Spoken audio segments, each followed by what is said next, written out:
아멘. 오늘 말씀은 사람들이 예수님께 질문하는 장면으로 시작됩니다. 33절에 이렇게 나오죠. 요한의 제자들은 자주 금식도 하고 기도하고 바리새파 제자들도 그렇게 하는데 당신의 제자들은 지금 먹고 마시죠?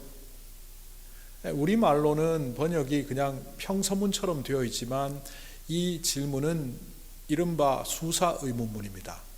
수사의문문은 질문자가 그 답을 질문 속에 담고 있는 겁니다. 그런데 이 질문자의 태도를 보면 굉장히 부정적입니다. 우리도 가정에서 부모가 자녀들을 꾸지라는 말투를 할 때 이런 말투를 쓰죠. 너 아직도 게임하니? 굉장히 부정적이면서 질문 같지만 게임 그냥 당장 관두지 않을래? 뭐 이렇게 명령하듯이 말할 때 이런 문장을 쓰죠. 오늘 이 질문자 사람들은 예수님께 굉장히 부정적이고 도전적이고 굉장히 거칠게 질문을 하고 있는데 이 사람들이 도대체 누굴까요?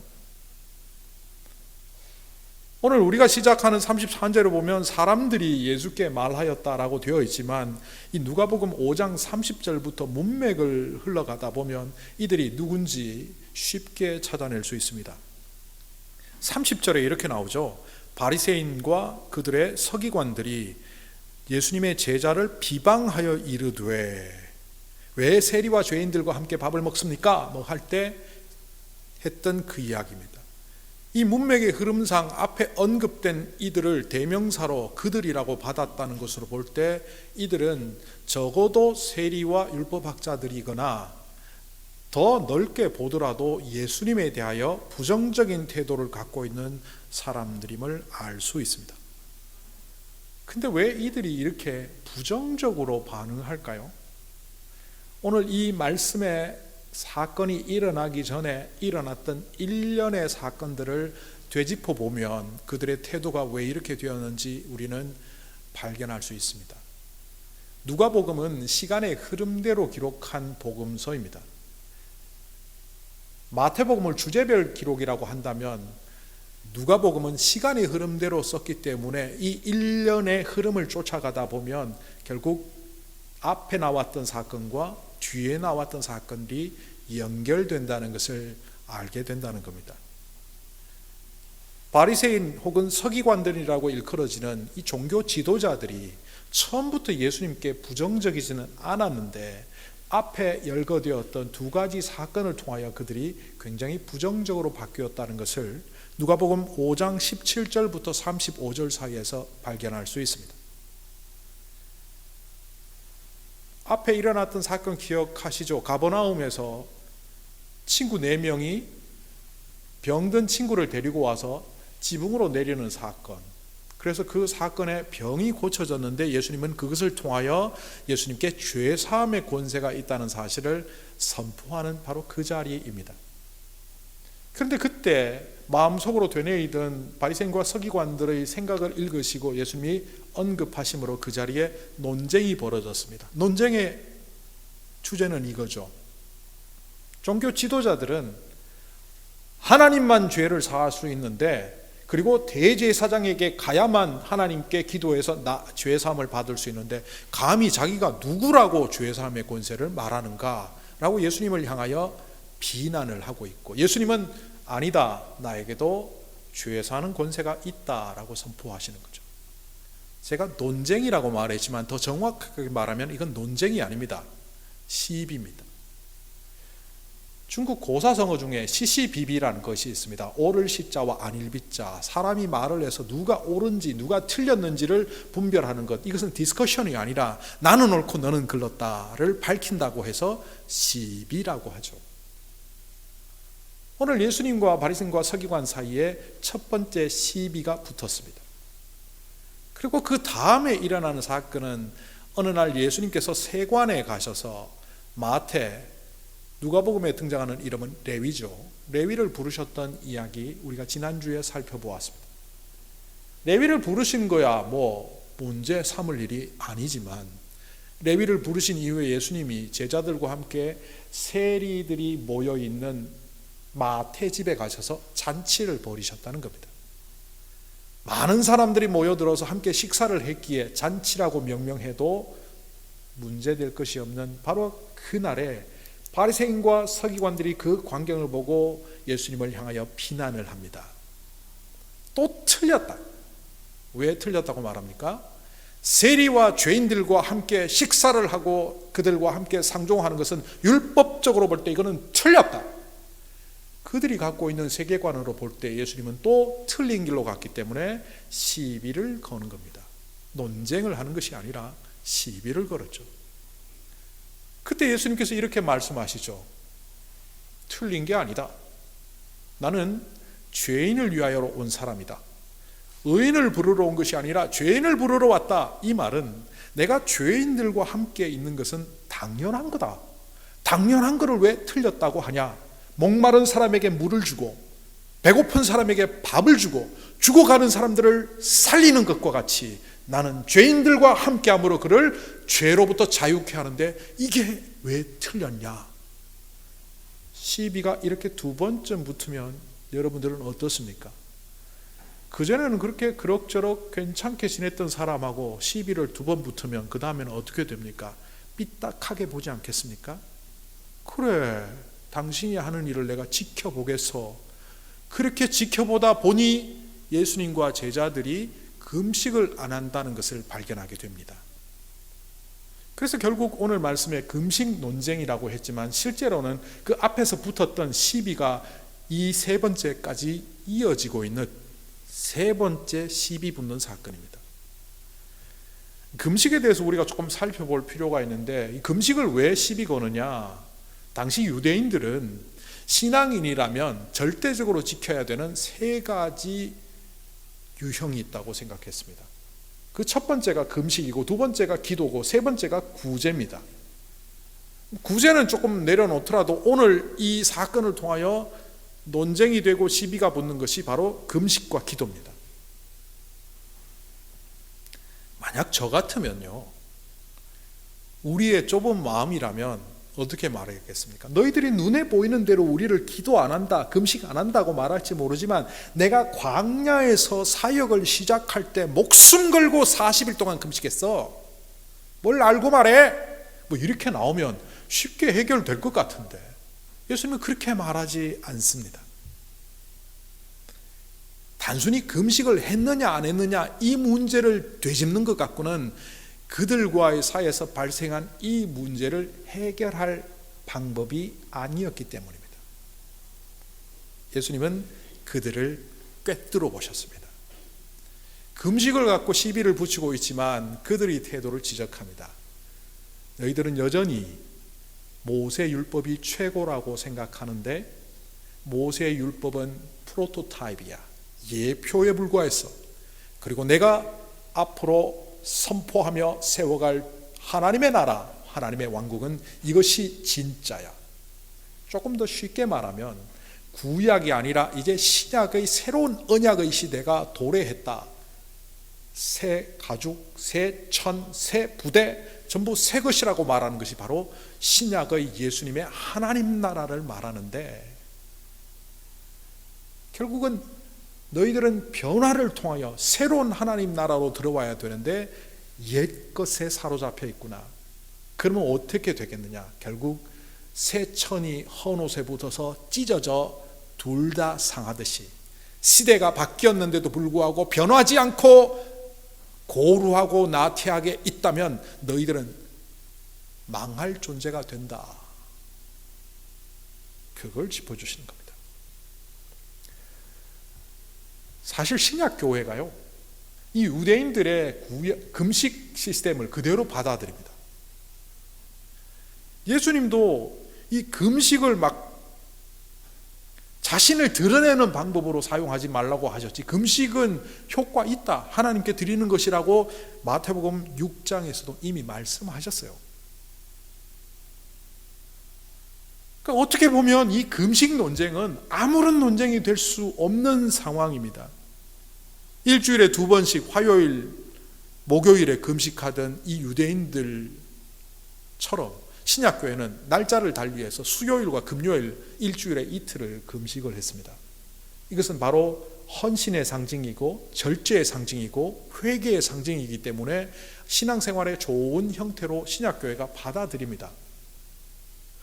예수님께서 만약 순조롭게 금식만 갖고 얘기했더라면 순조롭게 넘어갈 수 있는 것인데 예수님께서는 그들의 폐부를 찔러 쪼개신 겁니다.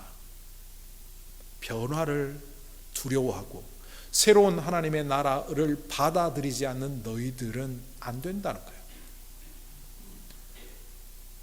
오늘 말씀에 보면 이 사건이 마태, 마가, 누가복음, 공관복음에 모두 등장하는데 유독 누가복음에만 등장하는 구절이 있습니다. 그 구절은 바로 39절입니다. 묵은 포도주를 마시고 나서 새 포도주를 원하는 사람이 없다. 묵은 포도주를 마신 사람은 묵은 것이 좋다고 한다.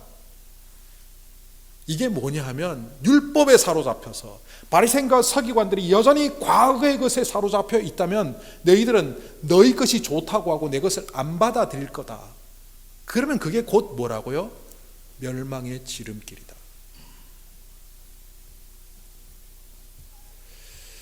이런 이유 속에, 이런 말씀 속에서 예수님이 36절부터 말하는 이 비유는 결국 앞에 금식 논쟁의 핵심을 찌른 겁니다. 금식을 하느냐 안 하느냐, 외형적인 신앙의 형태보다 더 중요한 것은 말씀 안에서 새롭게 되느냐 안 되느냐이다. 그러면서 새 천을 헌 옷에 붙이는 것, 새 포도주를 새 부대에 넣는 것 이야기하면서 변화에 관하여 그들에게 이야기하신 겁니다. 이 변화를 다르게 표현하면 새로워짐입니다. 예수께서 이렇게 말씀을 하셨는데도 불구하고 우리들은 여전히 주님과 함께 늘 그 자리에 머무르기를 원합니다. 오늘 말씀 속에 신랑과 함께하는 시간에 대한 이야기가 나옵니다. 예수님의 제자들이 금식하지 않는 이유를 예수님께서는 지금은 신랑과 함께하는 기간이다라고 말합니다.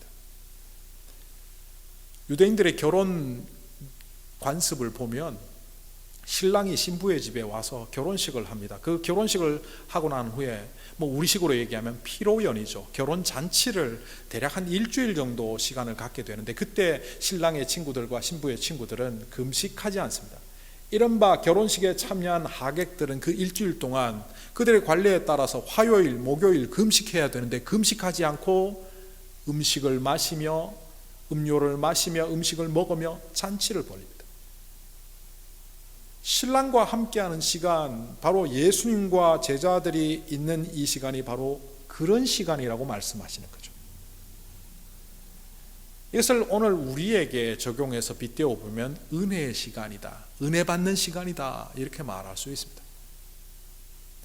제자들을 가만히 보십시오.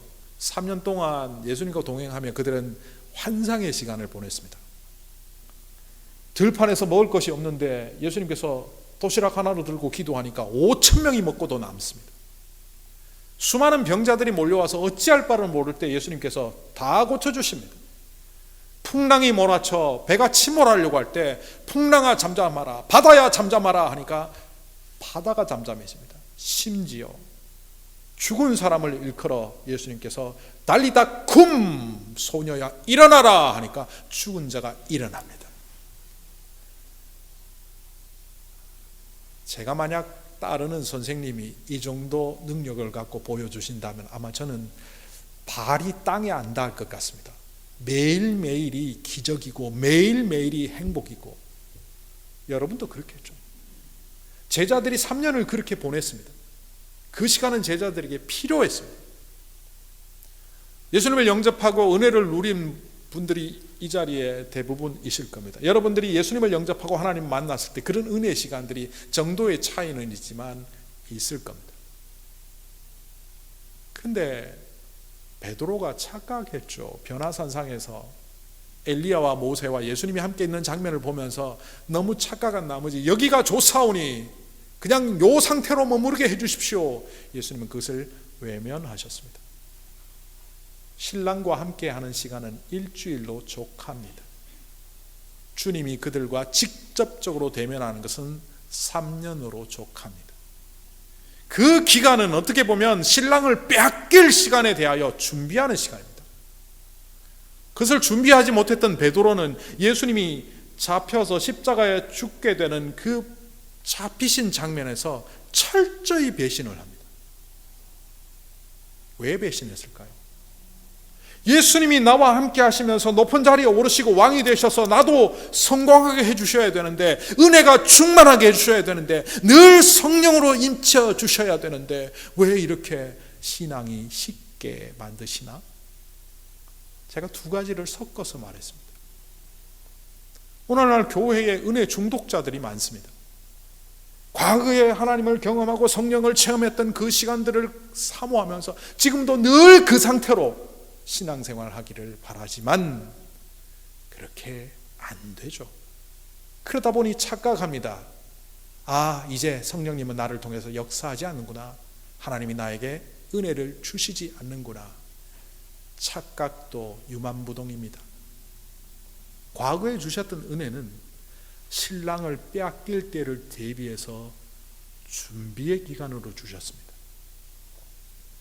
베드로가 십자가에 달리신 예수님을 떠나보내고 성령을 만나고 그러면서 그의 마음에 깨달아집니다.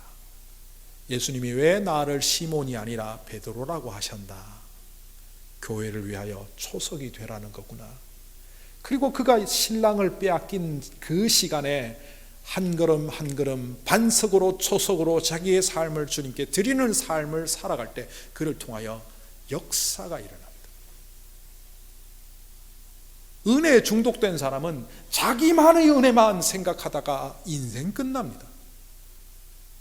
그런데 우리를 통하여 이 은혜가 강물처럼 흘러갈 수 있도록 내가 신랑을 빼앗겼을지라도 주님과 더불어 헌신하고 희생하고 나의 모든 것들을 내려놓겠다고 하는 사람들에게는 오히려 은혜가 넘쳐나는 시간이 된다는 겁니다. 많은 사람들이 그럽니다. 신앙생활 오래 했더니만 무덤덤해지고 파국으로 치닫고 업앤다운이 심해서 옛날에 초창기의 믿음이 늘 그립습니다. 왕년에 내가 얼마나 뜨거웠는지 모릅니다.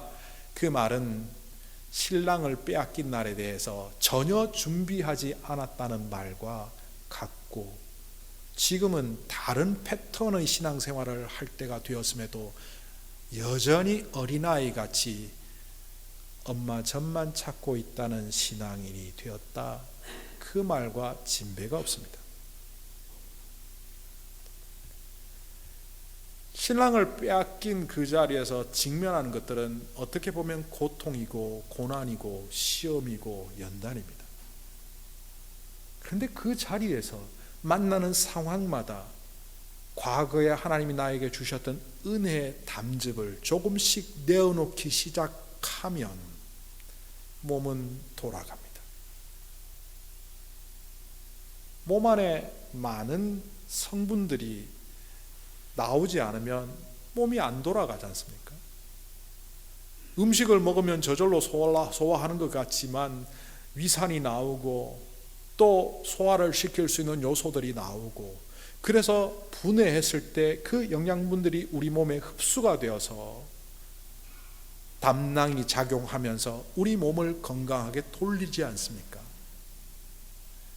주님 없이 어떤 때는 은혜가 소멸된 것 같이 막막한 그 자리에서 주님의 음성을 기억하고 그분을 따라 살아갈 때 오히려 그것이 음식물이 소화되는 과정처럼 우리의 인생에 하나님의 은혜가 발현되기 시작하는 날임을 우리는 기억해야 합니다. 우리를 하나님의 형상대로 만드셨다라고 말하는데, 이 형상이란 말을 라틴어로 이콘이라고 말합니다. 이콘이란 말을 요즘 아이콘이라고 하죠. 컴퓨터 화면에 제가 워드라는 프로그램을 작동시키기 위하여 아이콘을 클릭하면 그 아이콘은 프로그램이 아니지만 프로그램과 연결돼서 그 프로그램을 띄워줍니다. 유튜브를 보기 위해서 유튜브를 클릭하면 그 아이콘이 작동해서 유튜브를 띄워줍니다. 우리는 하나님이 아니지만 오히려 하나님이 떠난 그 자리에 우리는 예수님이 될 수 없지만 예수님이 떠난 그 자리에 우리를 건드리면 예수님이 나타나는, 그리스도의 향기가 되는, 예수의 생명이 나타나는 하나님의 형상, 그리스도의 아이콘이 되라고 우리를 이 땅에 세우셨음에도 불구하고 우리는 여전히 은혜 중독자로만 살아가고 있다면 은혜도 소멸되고 세상의 종로로 타는 자로 살아가게 될 겁니다. 초기 우리나라에 선교사들이 들어오기 시작할 때 이 선교사들이 정말 고생을 많이 했습니다.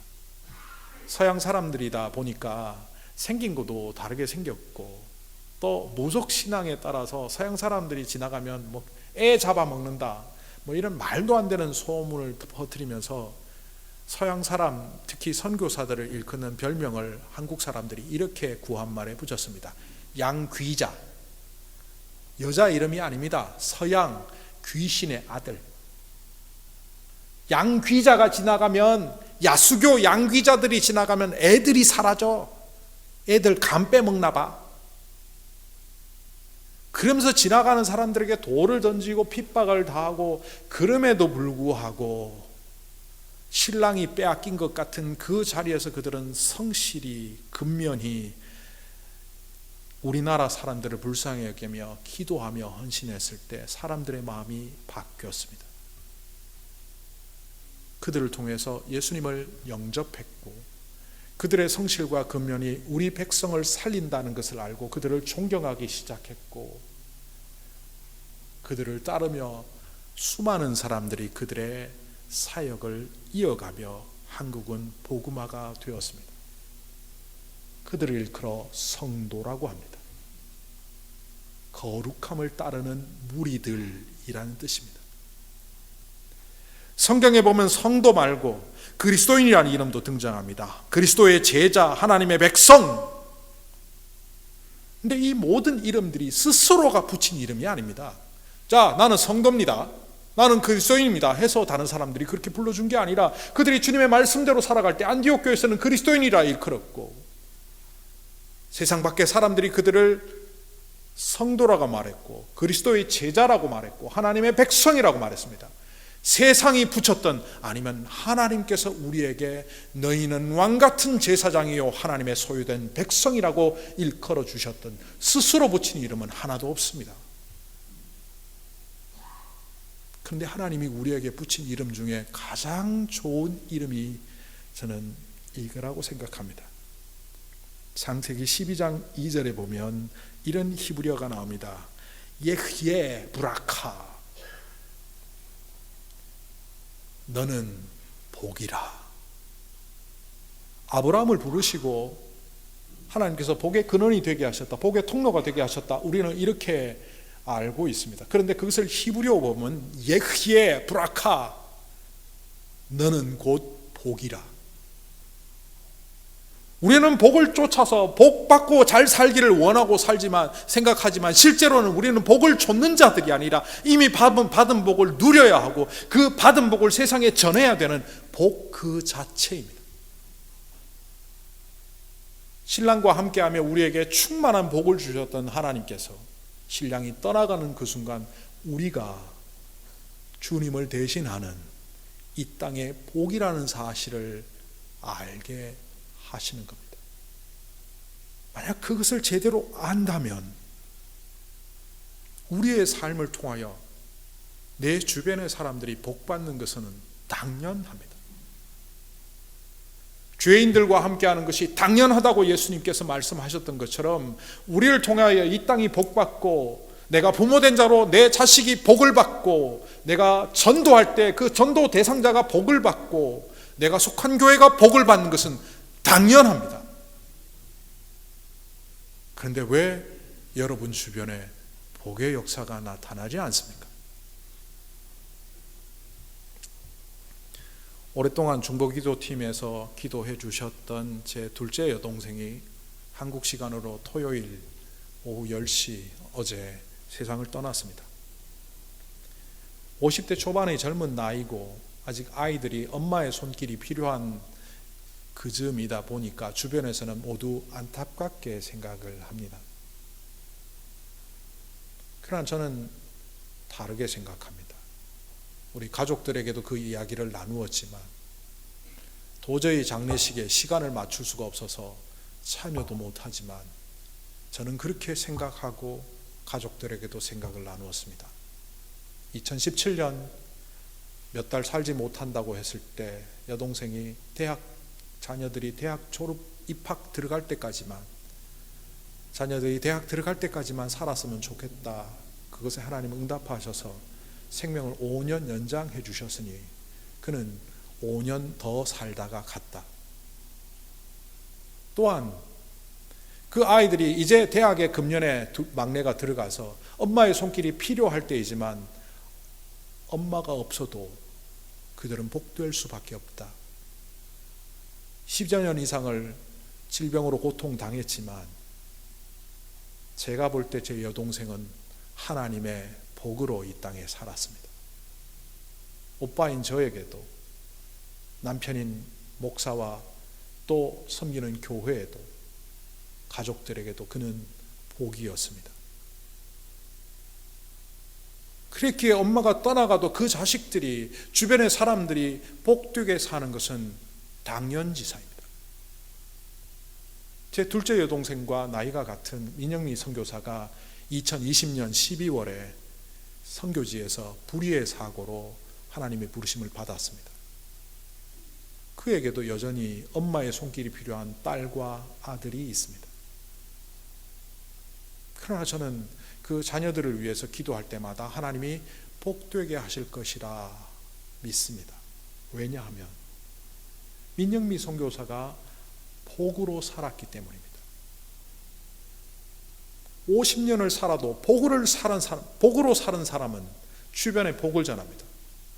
그러나 100년을 살아도 복답게 살지 못한 사람에게는 복이 나오지 않습니다. 내가 더 오래 살아서 자녀를 돌볼 때만 그 자녀가 복답게 살 것이라고 착각하지 마십시오. 얼마간의 시간을 들이든 그 시간과 상관없이 내가 하나님의 복으로 이 땅을 살았다면 내 자녀도, 내 가족도, 내 교회도 복받을 겁니다. 만약 그렇지 않다면 내가 아무리 애쓰고 노력하고 오래 살고 함께 해도 나를 통하여 오히려 해를 당하는 사람들이 늘어날 겁니다. 사도 바울은 자기의 생애 속에 끊임없이 몰려오는 고난 속에서도 기뻐했습니다. 왜? 그 고난의 사건이야말로 신랑을 빼앗긴 날 복을 전하는 통로가 된다고 믿었기 때문입니다. 그리고 그는 로마서 8장 38절에서 이렇게 말합니다.